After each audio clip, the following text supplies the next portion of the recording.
인사하십니다. 참 고단하시지요. 힘내십시오. 주님이 계시잖아요. 아멘. 오늘은 고린도후서 3절부터 1장 3절에서 9절 봉독해 주신 말씀을 본문으로 여러분 같이 하십니다. 고단하신가요? 오늘 이 말씀의 제목으로 함께 은혜를 나누는 귀한 시간 되기를 간절히 소망합니다. 사랑하는 성지가족 여러분, 어린 시절 연날리기를 해보신 적이 있으시라 사료가 됩니다. 일전에 어떤 글을 보니까 연날리기와 인생살이는 닮아 있다라고 하는 칼럼을 본 적이 있었습니다. 연 날리기를 할 때 연이 잘 날 수 있도록 하려면 무엇보다도 연의 무게 중심을 잘 잡아 주어야 되는데, 가장 중요한 것이 바로 연의 목줄의 위치라고 합니다. 연은 바람이 없는 날이면 띄울 수가 없습니다. 오히려 바람이 강하면 강할수록 연은 그 강한 바람을 타고 또 창공 높이 날아오를 수 있게 되죠. 뿐만 아니라 연은 잘 떠오르다가도 어느 순간 내 힘에 벅차 있을 때 너무 센 바람을 갑자기 맞게 되면 줄이 끊어지기도 하고, 끊어진 연은 어디에선가 곤두박질을 치기도 합니다. 그러고 보면 연이 날아가는 것과 인생살이가 닮아 있다라고 하는 말처럼 우리의 인생살이도 때로는 높이 솟아오르기도 하지만, 그러나 어떤 순간에는 갑자기 불어닥친 인생의 거친 풍랑 앞에 처참하게 무너지기도, 또 곤두박질 치기도 하는 것 같습니다.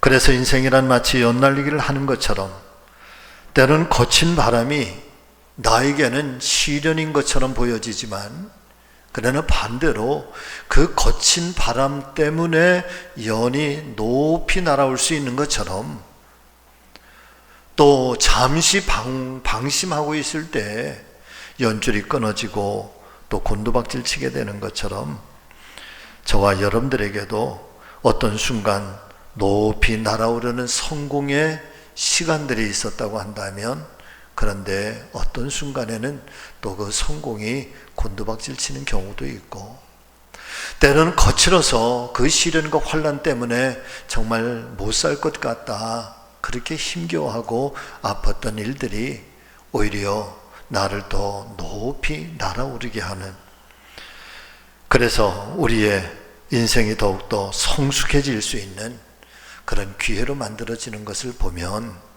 여러분, 어느 것 하나 우리는 불평하고 원망하고 또 어떤 순간에 방심하고 또 한순간도 놓을 수 없는 것, 그것이 바로 인생살이가 아닌가 싶습니다. 그래서 하나님 말씀인 전도서 7장 14절의 말씀을 보니까 전도의 기자는 우리에게 지혜를 이렇게 알려주시고 있습니다.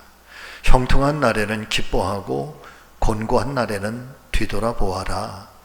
이 두 가지를 하나님이 병행하게 하사 사람이 그의 장래일을 능히 헤아려 알지 못하게 하셨느니라 말씀해 주시면서, 하나님의 은혜 앞에 늘 겸손하게 우리가 살아가야 할 것을 알려주시고 있는 것 같습니다.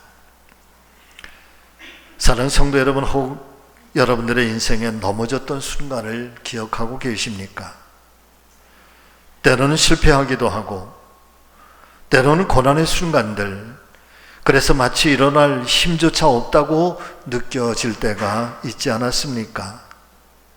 그러나 그런 순간이라고 할지라도 우리가 결코 잊지 말아야 될 믿음의 능력, 믿음의 힘이 있다고 한다면, 그것은 그런 순간에도 우리를 일으켜 주시고 우리를 붙잡아 주시는 분이 계신다는 사실을 결코 잊지 마시기를 예수님의 이름으로 축복합니다. 그래서 전도서의 말씀처럼 우리의 삶이 형통할 때에는 그 형통함으로 인도해 주시고 이끌어 주신 하나님에 대하여 더욱더 고마워하고 감사할 수 있는 큰 믿음이 있게 되시기를 바라고, 반대로 우리의 삶이 고단할 때면 그 자리에 머물러서 다시 한번 내 삶을 돌아보고 다시 한번 주님의 손을 붙잡고 일어날 수 있는 그런 은혜의 기회로 삼으실 수 있는 저와 여러분 모두가 되시기를 간절히 소망합니다. 첫 번째 말씀. 자, 그러면 우리가 고단할 때는 위로하시는 하나님이 계시다는 사실을 여러분 잊지 마십시오. 우리를 위로하시는 하나님, 그리고 위로하는 것만으로 끝나는 것이 아니라 소망으로 내 손을 붙잡고 일으켜 세워주시는 주님이 저와 여러분들의 주님이시라는 사실, 여러분 절대 잊지 마시기를 간절히 소망합니다. 자, 1장 4절의 말씀인데 우리 다 같이 함께 읽겠습니다. 우리의 모든 환난 중에서 우리를 위로하사 우리로 하여금 하나님께 받는 위로로서 모든 환난 중에 있는 자들을 능히 위로하게 하시는 이시로다. 아멘. 사랑하는 성도 여러분, 오늘 이 본문의 말씀의 배경이 되는 고린도 후서는 사도 바울이 고린도 교회에 두 번의 편지를 보내게 되는데 두 번째 보내게 되는, 그래서 이 편지가 기록된 때가 주후 55년경이라고 이야기를 합니다. 그런데 이 말씀이 전달이 되는, 쓰여지게 되는 주후 55년경에 로마의 황제가 누구냐? 다섯 번째 황제인 네로가 통치하고 있을 그런 시기인데, 기독교 초대 역사에 네로 황제가 통치하던 그 시대가 가장 기독교를 극렬하게 그렇게 핍박하고 박해를 받을 때라고 하는 것을 우리가 알고 있다고 한다면, 당연히 교회와 성도들은 그 시대에 신앙생활을 하고 신앙을 지킨다라고 하는 것이 얼마나 힘들었을까. 더군다나 교회 안에 거짓된 교리와 이단 종파들까지 침입해 들어오기 시작하면서 어려울 때일수록 더욱 하나가 되어야 할 이 고린도 교회는 사분오열 여럿의 당파로 분열되고 그렇게 갈라진 성도들의 마음은 날로 강팍해지고 있었습니다. 그런 형편을 알게 된 사도 바울이 이 두 번째 편지를 보내면서 그런 속에서도 묵묵하게 신앙을 지키고 하나님 말씀을 붙들고, 그리고 주님 예수 그리스도의 부활과 다시 오실 재림의 주님을 믿음으로 인내하면서 기다리고 있는 성도들에게 이 고린도 후서의 편지를 쓰면서 특별히 소망에 관한 말씀들을 많이 전해주시고 있는데, 그 소망에 관한 말씀들의 첫 번째가 바로 오늘 이 4절의 말씀, 하나님은 어떤 분이신가? 하나님은 우리를 위로해 주시는 하나님이시다. 그 살아계신 하나님, 그 위로하시는 하나님은 지금도 우리가 어떤 형편에 처해 있든지, 너희들이 지금 그런 아주 지독한 핍박과 고난 때문에 또 교회 안에 여러 가지 힘겹고 어려운 상황들 때문에 실망하기도 하고 낙심도 되지만, 그러나 하나님이 오늘 우리를 위로하고 너희를 위로하고 계시니 절대 실망하지 말아야 될 것이다. 이어지는 고린도후서 1장 6절의 말씀을 보면은 또 이렇게 증거를 해주시고 있습니다. 여러분 이 말씀 또 같이 읽습니다. 우리가 환난 당하는 것도 위로와 구원을 받게 하려는 것이요, 우리가 위로를 받는 것도 너희가 위로를 받게 하려는 것이니, 이 위로가 너희 속에 어떻게 하여? 위로가 우리 안에 역사하여 우리가 받는 것 같은 고난을 너희도 견디게 하느니라. 할렐루야. 자, 사랑하는 성도 여러분, 이 사도 바울은 이 이야기를 통해서 우리에게 두 가지를 말씀을 해주시고 있습니다. 첫 번째 말씀은 이 환난을 통해서 우리가 하나님 위로를 받게 된다. 그런데 이 하나님께서 환난 중에 우리에게 들려주시는 이 위로는 단순한 위로로 끝나는 것이 아니라 우리로 구원을 받게 하는 힘이 된다는 거예요. 자, 도대체 이 말씀이 뭘까? 사랑하는 여러분, 오늘 우리도 똑같은 상황들에 처할 때가 얼마나 많습니까? 이런저런 일들로 말미암아서 마음이 상하고 또 속상하고 또 그럴 때에 이 마음이 많이 지쳐가잖아요. 오늘 말씀의 제목처럼 우리의 인생이 고단할 때가 얼마나 많습니까? 그런데 그때에 누군가가 말이에요, 지인이든 가족이든 어떤 사람이든 내 손을 그냥 따뜻하게 꼭 잡아주면서 많은 말은 아니지만 내가 함께 할 터이니 힘을 내시라고, 용기를 내시라고. 여러분, 그럴 때 그 사람의 그 한마디도 우리에게 얼마나 힘이 되는지 몰라. 그 말, 위로의 말 한마디가 우리의 가슴을 막 뜨겁게 하고 그리고 용기를 샘솟게 하잖아요. 그런데 하물며 사람이 아니라 전능하신 하나님, 살아계신 하나님, 창조주, 인간의 모든 생사화복을 주장하시는 하나님께서 다시 한번 내 마음에, 우리의 마음속에 위로의 마음을 던져주시고 그리고 우리에게 연약했던 것 다시 한번 불이 떠 일어나게 하시는 하나님의 손길, 하나님의 어루만지심이 있다고 한다면 여러분, 우리 안에 얼마나 뜨거운 역사가 일어나게 될 거냐 말이죠.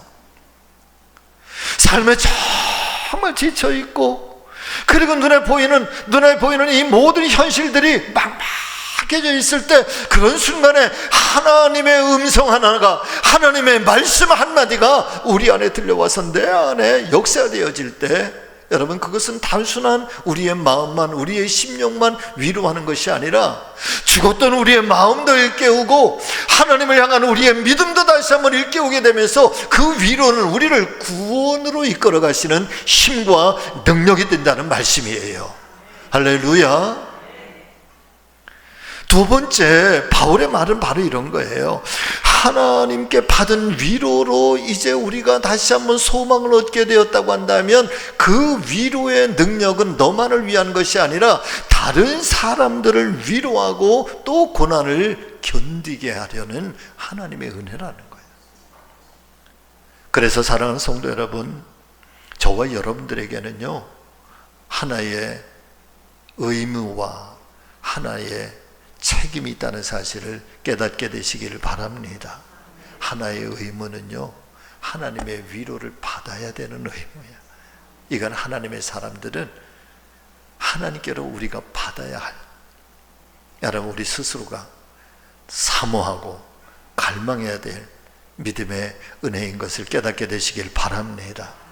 또 하나의 책임이 있다고 한다면 단순하게 나는 위로받고 나만 하나님께 사랑받는 자로 끝나는 것이 아니라 누군가를 위로해 주어야 할 영적 책임도 있다는 사실을, 그것이 바로 나를 통해서 누군가를 견디게 하고 고난 속에서 일으켜 세우려고 하는 하나님의 은혜의 도구라는 사실을 우리 모두가 깨닫게 되시기를 예수님의 이름으로 축복합니다.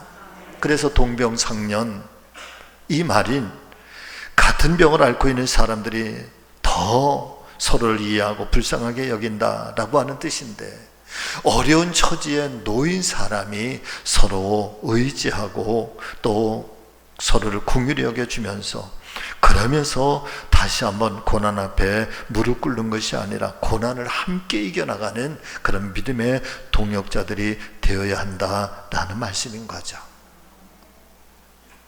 더불어 이어지는 8절과 9절의 말씀, 또 이렇게 우리에게 증거해 주시고 있습니다. 이 말씀 또 여러분 같이 읽습니다. 형제들아, 우리가 아시아에서 당한 환난을 너희가 모르기를 원하지 아니하노니 힘에 겹도록 심한 고난을 당하여 심지어 살 소망까지 끊어졌다. 우리는 우리 자신이 마치 사형 선고를 받은 줄 알았으니 이는 우리로 자기를 의뢰하지 말고 오직 죽은 자를 다시 살리시는 누구만? 하나님만 의지하게 하십니다. 지난주에도 말씀을 드렸습니다만 누가복음 15장의 탕자의 모습을 보니까 여러분, 탕자가 얼마나 배가 고팠으면 돼지의 먹이, 쥐엄 열매, 지방에서 성지순례를 갔을 때 보니까 쥐엄 열매가 꼭 우리나라로 치면은 완두콩, 조금 더 큰 완두콩 같더라고요. 한 길이는 한 이 정도 돼요. 저도 몰래 이렇게 따서 탕자가 먹었다고 하니까 이게 도대체 무슨 맛인가 하고 저도 이렇게 먹어보려고 했는데 여러분, 먹을 수가 없어요. 너무 딱딱해. 사람의 입으로는 씹혀지지가 않아. 그게 쥐엄열매더라. 얼마나 배가 고팠으면 사람으로서는 도저히 먹을 수 없는 그 쥐엄열매라도 그렇게 먹으려고 했을까. 그런데 그걸 넘어서 정말 죽을 것 같이 이제는 모든 것들이 다 아무런 희망이 없어서 모든 것들이 완전하게 희망의 끈이 끊어질 때에는 돼지의 쥐엄열매를 찾은 것이 아니라 아버지의 품을 찾았다는 거예요. 하나님께로 돌아가지 않으면, 아버지께로 돌아가지 않으면 길이 없다는 거예요.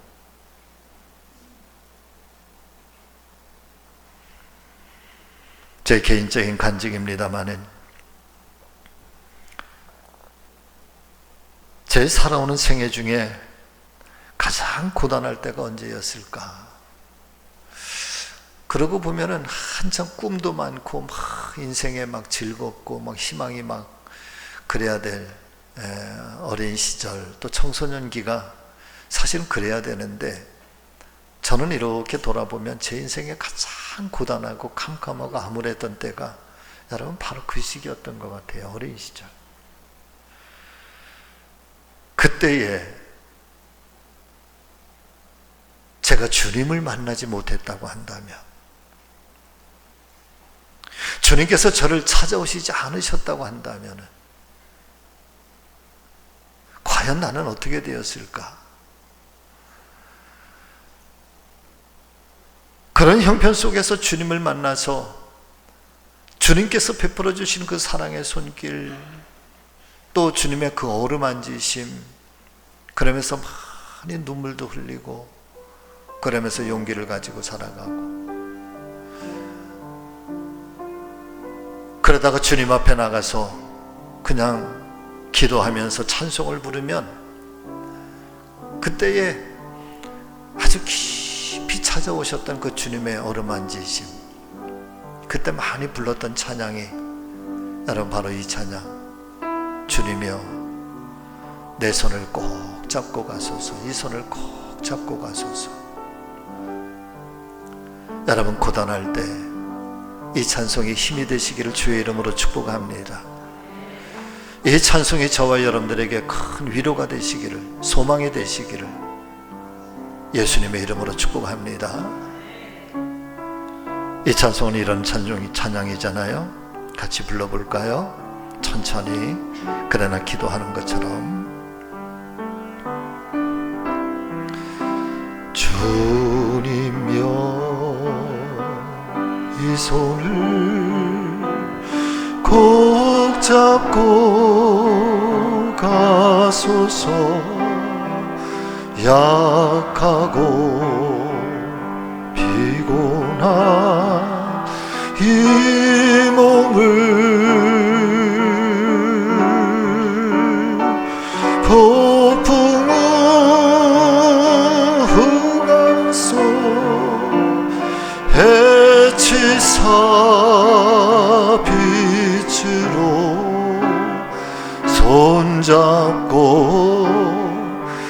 날 인도하소서. 인생이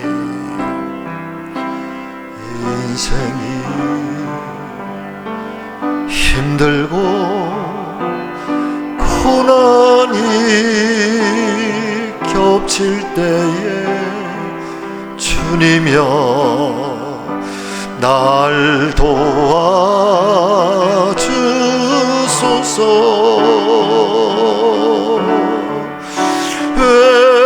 외치는 이 소리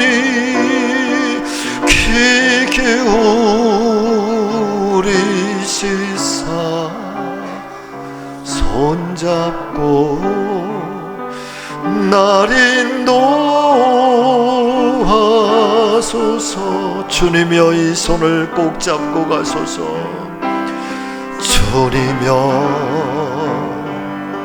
이 손을 꼭 잡고 가소서 하고 피곤한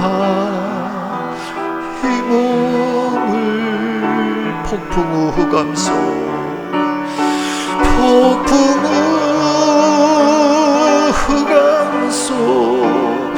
해치사 빛으로 손잡고 날 인도하소서.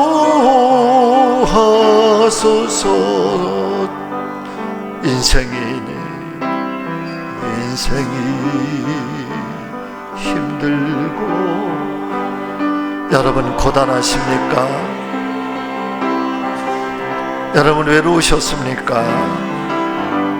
여러분 지치셨습니까?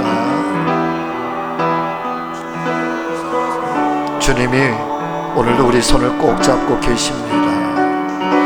외치는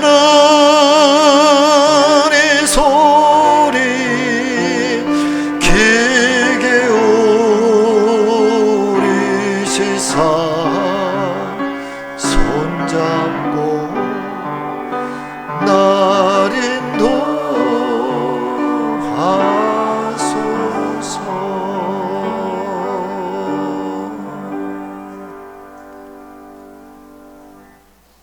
여러분 그 그림 좀 한번 더 띄워주세요. 지금 그 가사의 그림. 방송실 그림 다시 띄워주세요. 그 다음 그림. 여러분 이 그림은 물에 빠져서 깊이 빠져들어가는 베드로, 풍랑을 보고 물에 빠져들어가는 베드로의 손을 예수님이 뻗으셔서 베드로를 지금 물 밖으로 이끌어내기 직전에 그 손이에요. 여러분 고단하신가요? 저 주님의 손이 있는 것을 믿으시기를 바랍니다. 자, 두 번째 고단할 때 같이 하십니다. 우리가 고단할 때 때를 따라 돕는 은혜를 베푸시는 하나님이 계십니다. 아멘. 자, 히브리서 4장 16절의 말씀 같이 읽습니다. 그러므로 우리는 긍휼하심을 받고 때를 따라 돕는 은혜를 얻기 위하여 은혜의 보좌 앞에 담대히 나아갈 것이니라. 아멘. 사랑 믿음의 성도 여러분, 저와 여러분들의 삶에 언제나 크고 작은 어려움들이 손님처럼, 객손님처럼 찾아올 때가 있습니다. 때로는 실망과 좌절 속에 하나님 절대적인 위로와 평강이 필요할 때가 있습니다. 하지만 그런 순간들이라 할지라도 우리가 반드시 기억하고 잊지 말아야 할 하나님 영원한 약속이 있다면 전능하신 하나님, 살아계신 하나님께서 우리를 떠나지 아니하시겠다 약속하신 것입니다. 언제나 너와 함께 하겠다라는 사실 기억하는 것입니다. 성경을 통해서 약속해 주시고 있는 하나님의 말씀을 여러분 상고해 보십시오. 마태복음 11장 28절의 말씀 같이 읽습니다. 수고하고 무거운 짐진 자들아 다 내게로 오라. 내가 너희를 쉬게 하리라. 아멘. 이런 말이 있더라고요. 왕관을 쓴 자는 그 무게를 견뎌야 한다. 왕관을 쓴 사람은 그 왕관의 무게를 견뎌내야 한다. 때로는 아버지로서의 그 자리가 무겁고, 때로는 어머니로서의 그 삶의 무게가 너무 무거워서 여러분 참 고단할 때 그래도 벗어낼 수 없는 자리여서 그 왕관의 무게를 견뎌내야 한다는 거죠. 우리들의 각자의 삶 속에 너무나도 무거운 많은 짐을 짊어지고 살아가고 있습니다. 걱정들, 고민들, 염려들, 슬픔들, 때로는 두려움들. 어떤 분은 어제 밤늦은 시간에 저에게 전화를 하셨어요. 목사님, 너무 힘들어요. 목사님 기도받고 싶어서 전화했어요. 그분은 집에서, 저는 주택에서 전화기 한 통 붙잡고 같이 눈물을 흘리면서 하나님 어떻게 해요? 너무 고단해요.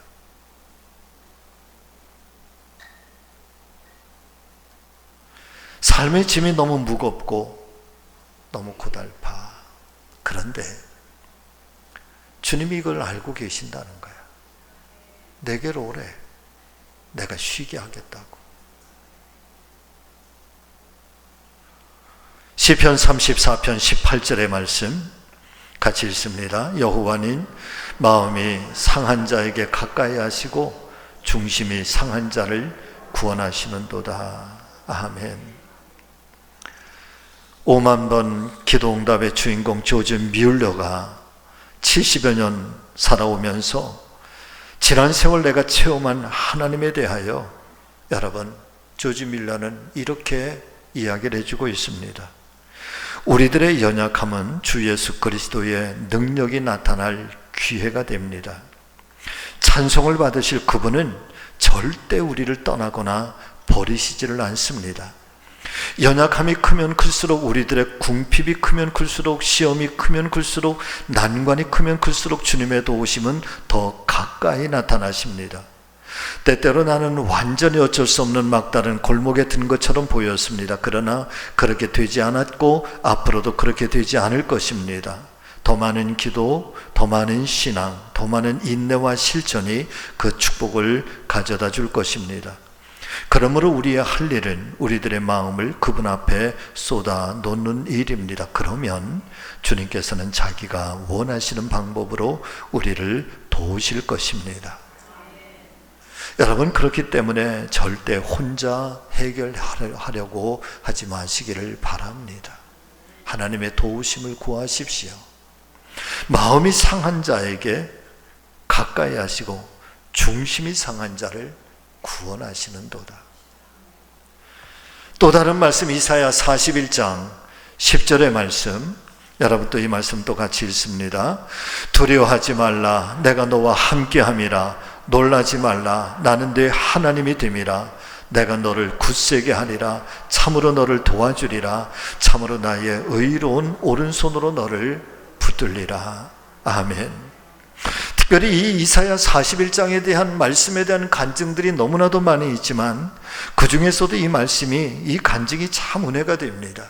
아셀트라고 하는 선교사님이 있는데, 이 아셀트 선교사님은 아예 나에게 주신 특별한 사명이 식인종 전도가 나에게 주신 사명이라 생각해서 저 아마존의 식인종 부락에 여러분 목숨을 걸고 전도 여행을 떠나게 됩니다.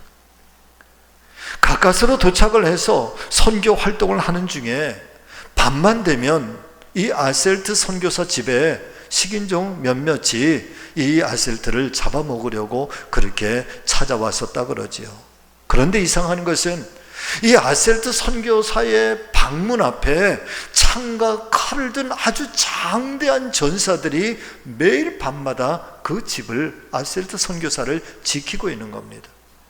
그래서 이 식인종들이 무서워서, 이 전사들이 무서워서 돌아가고 또 돌아가고 또 돌아가고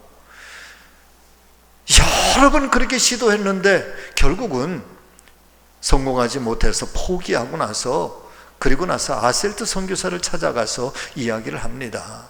낮에는 없는데 밤에 너의 방문 앞에 지키는 이 전사들은 도대체 누구냐? 아니, 우리 집에 그런 사람 없다.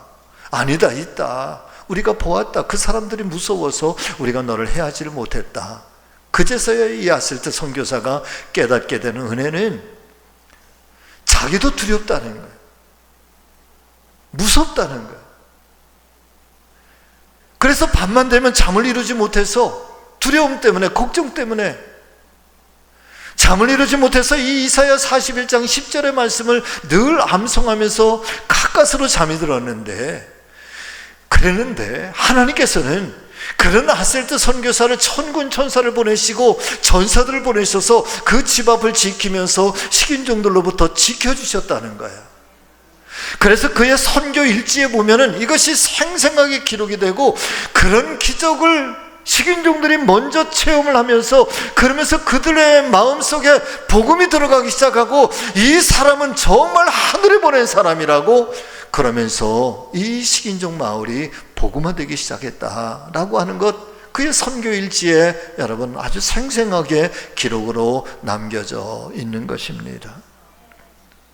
사랑하는 믿음의 성도 여러분들이요, 하나님을 섬기며 살아가는 성도들은 세상에 어떤 고난, 어떤 환난, 어떤 핍박이 있다고 할지라도 하나님께서 천군 천사를 보내시고 불병거를 보내시고 불말들을 보내주셔서 보살펴 주신다는 사실을 믿으시기를 바랍니다.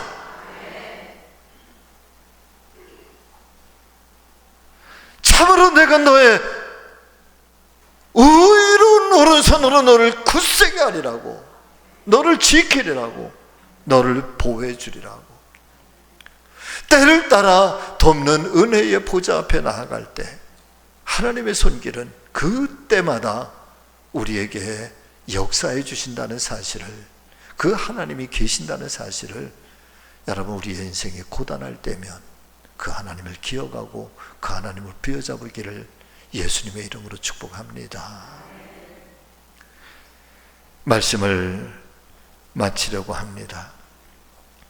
요한복음 7장 37절과 38절 말씀을 보니까 여러분 같이 하십니다. 누구든지 목마르거든 내게로 와서 마시라. 나를 믿는 자는 성경의 이름과 같이 그 배에서 생수의 강이 흘러나리라. 할렐루야. 생수의 강이 흘러나. 그래서 우리의 목마름을 능히 채우고도 남아. 우리 하나님은 생명의 근원이십니다. 우리 하나님은 모든 축복의 근원이 되시는 분이십니다. 하나님이 함께 하시면 능치 못할 일이 없습니다. 내게 능력 주시는 자 안에서 또한 내가 모든 것을 할 수 있다. 할 수 있거든요. 무슨 말이냐고. 믿는 자에게 능치 못함이 없다고. 여러분 많이 고단하시죠? 주님 안에 다시 한번 새 힘을 얻으시기를, 그리고 또 이 더위 속에서도 당당하시기를 예수님의 이름으로 축복합니다. 기도하겠습니다.